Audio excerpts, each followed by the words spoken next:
Welcome to Conversations in IP. Conversations in IP, it's about unearthing intellectual property throughout Trinidad and Tobago, where the Intellectual Property Office takes our IP mobile. We go throughout the country, talking to entrepreneurs, talking to the movers and shakers in industry, to the new innovators, and really showing you how the IP system can bolster your business, give you a competitive edge, and really taking IP throughout from Trinidad and exporting it to the world. So I'm very happy here to have Mr. Parasram, the founder, the managing director, and the mover and shaker of the TT Fine Cocoa Company. Welcome, my friend. Thank you. Yes. So Ashley, you're in the studios here, in the IP studios of Trinidad and Tobago, which actually is also an IP library and a courtroom. It's a very unique space. So we're very happy and honored to have you as part of our Conversations in IP series. So let's start a little bit about what was the idea that led to TT Fine Cocoa Company? Well, thank you for the opportunity to be here and to talk about intellectual property, which is something we have a very strong belief in. As you say, I'm director of the Trinidad and Tobago Fine Cocoa Company. The company was established in 2016 as a public-private partnership with the government of Trinidad and Tobago, Ministry of Agriculture.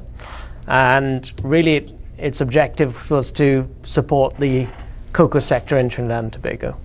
And with that objective, a large part of what the TT Fine Cocoa Company does is look at innovation in the products that we make. Brilliant. And so you set up as a corporate entity, commercial limited liability company.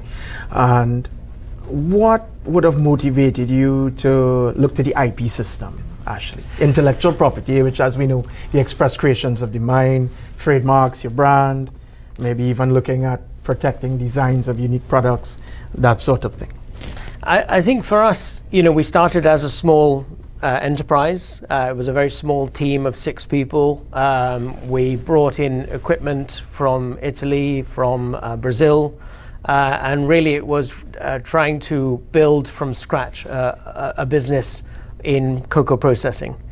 In doing that, a large part of what we were doing is to look at how we could educate people about our Trinitario cocoa variety and the storytelling behind that. And a key part of communicating the story, but also protecting the story, is around looking at the intellectual property tools available. Right. Have you found the IP tools to be basically effective in terms of helping you to protect and also helping you to negotiate deals and that sort of thing as you go forward, like in talking to investors?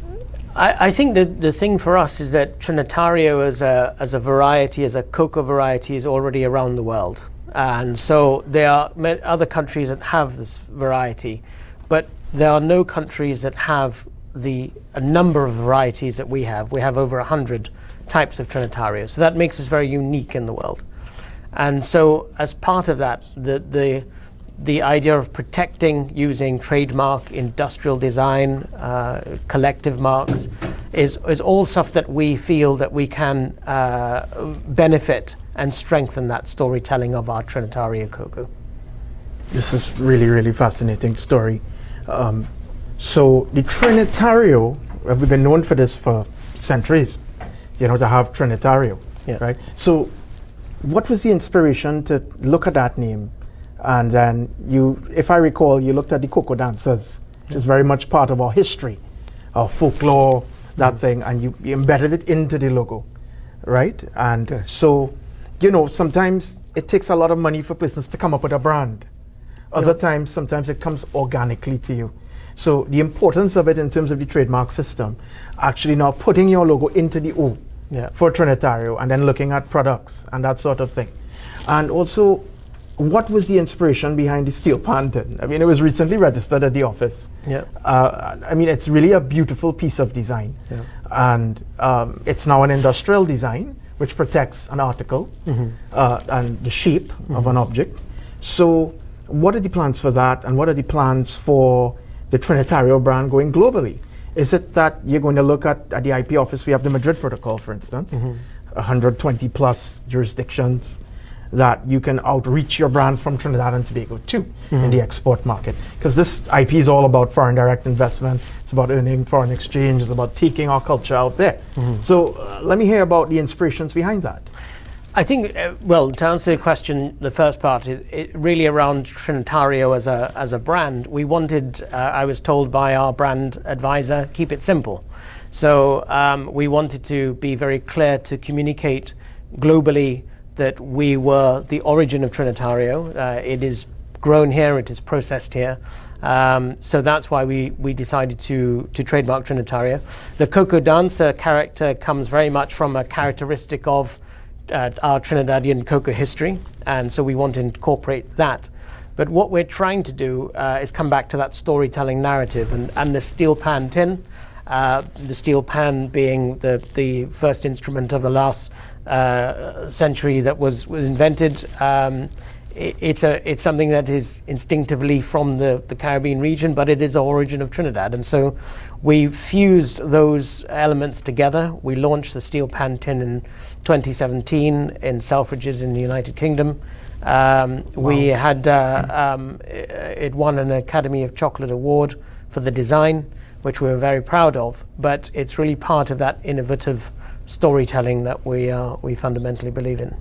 Well, you've just given me inspiration here because, you know, we are presently trying to have the Hague Treaty and have accession to that treaty for Trinidad and Tobago, which would allow you to protect that intricate, beautiful design in the export markets. It's over 78 contracting parties right now.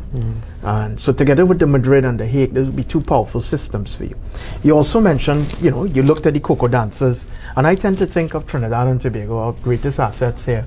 We focus on oil and gas for a long time, but getting into these areas to grow the economy, focusing on what I call the C's, carnival, calypso, chutney, right? Focus, steel pan is an aspect of that. And last but not least, and most importantly in the conversation today, cocoa. Because we once were one of the major exporters of cocoa. I mean, and all these fields have now grown up in Lasso.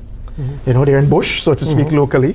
And if we can really look at the value chain, connect it. Part of it is rural development, part of it is access roads, part of it is being able to be imbued in the experience of maybe being able to dance the cocoa, be in a cocoa house like what CAF, the Andean Bank, was done in Ecuador in a particular project.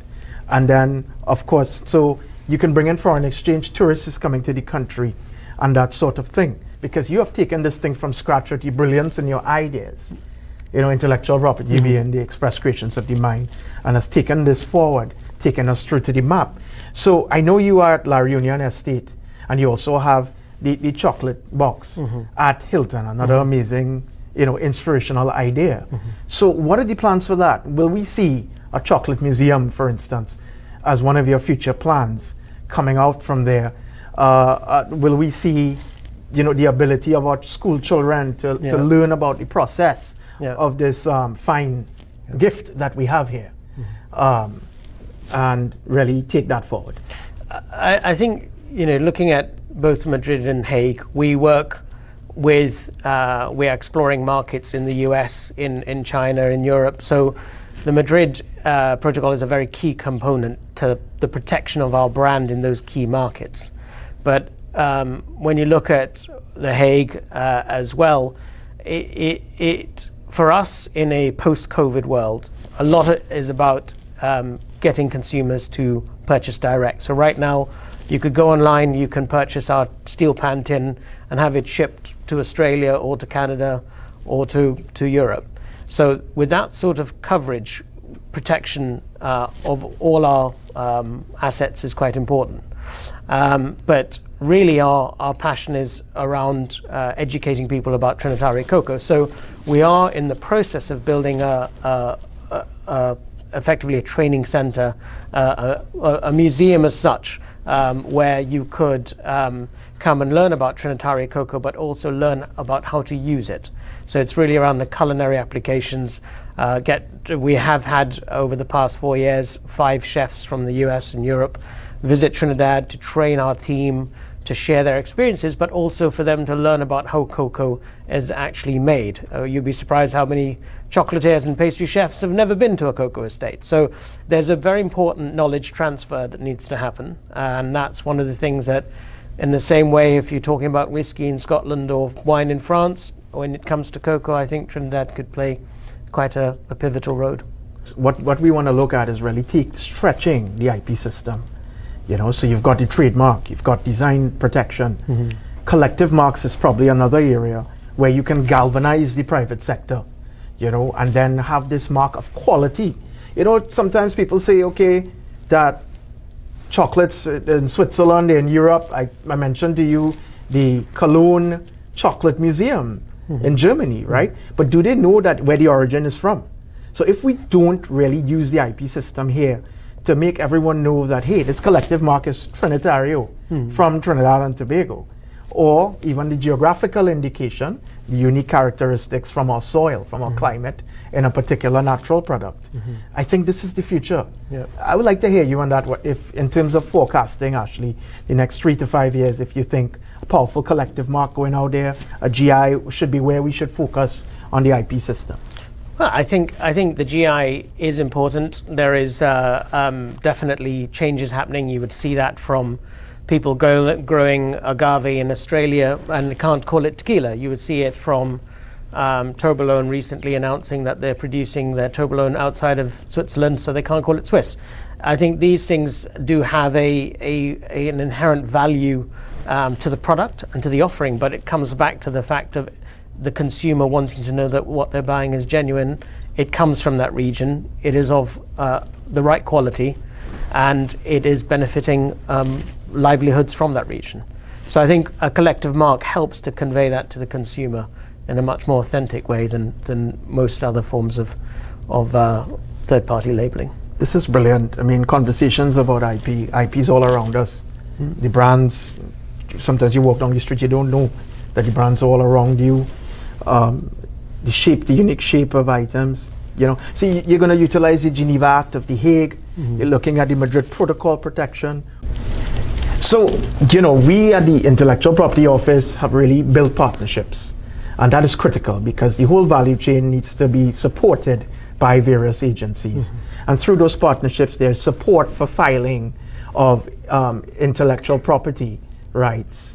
In terms of financial support through Export TT. There is also the IP clinics through Kariri. There is actually also through WIPO a diagnostic tool to assist SMEs. It's all about SMEs, small and medium enterprises, building them up, supporting them so that they can grow, employ people. Too many times in this country, people go to school on the traditional subjects and their whole goal is to become employed. We want to change that mindset in this country, and that's what you're doing. And that you want to employ people, right?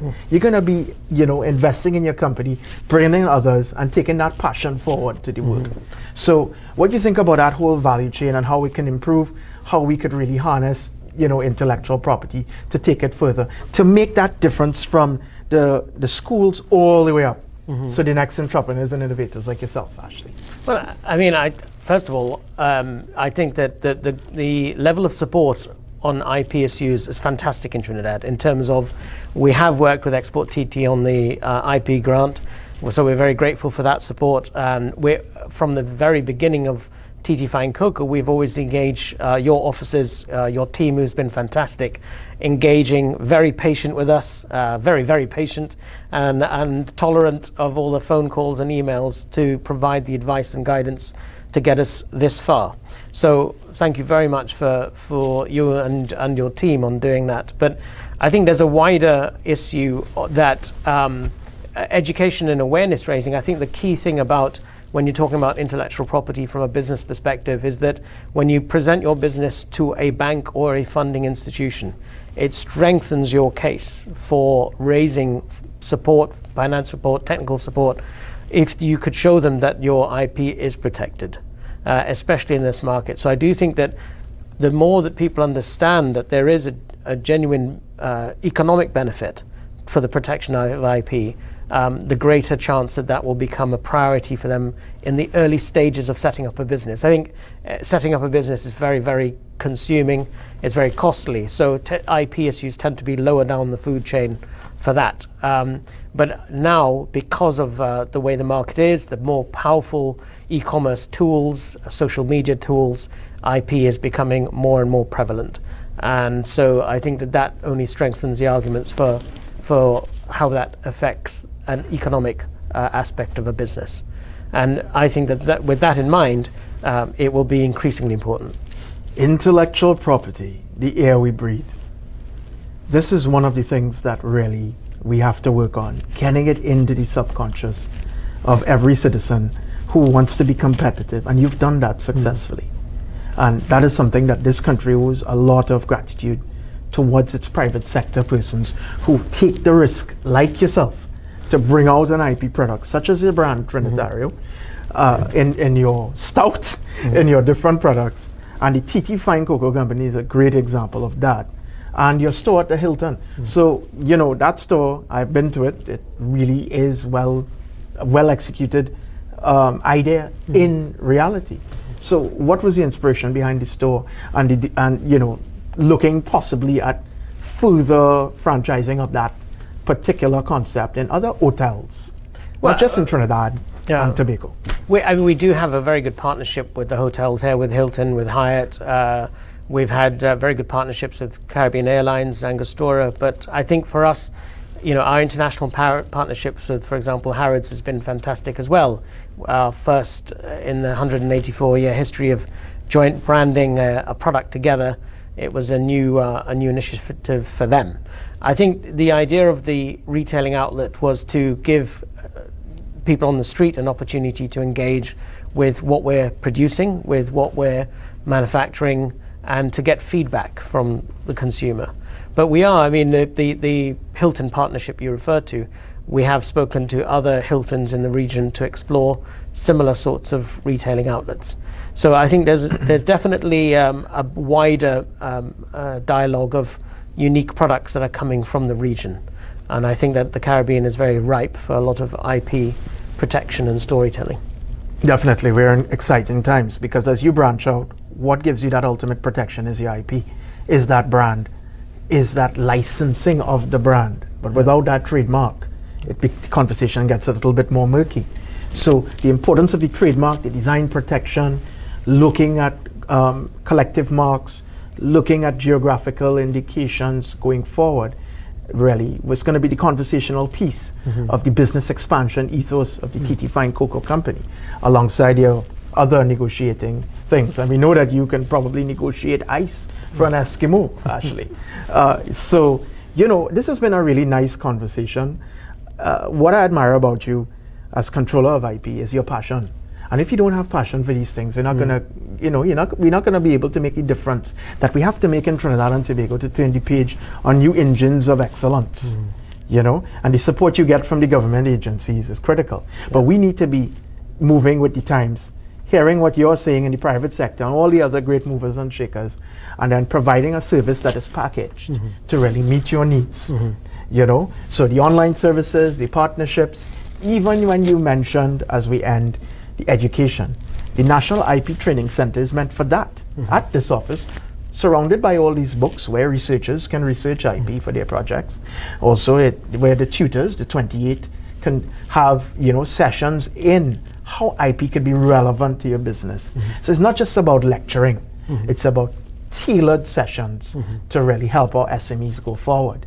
And the IP valuation project with the Inter-American Development Bank, with UE, is very critical for us to look at how intangible assets could be used in your business plan to gain finance for expansion. Walt Disney did it.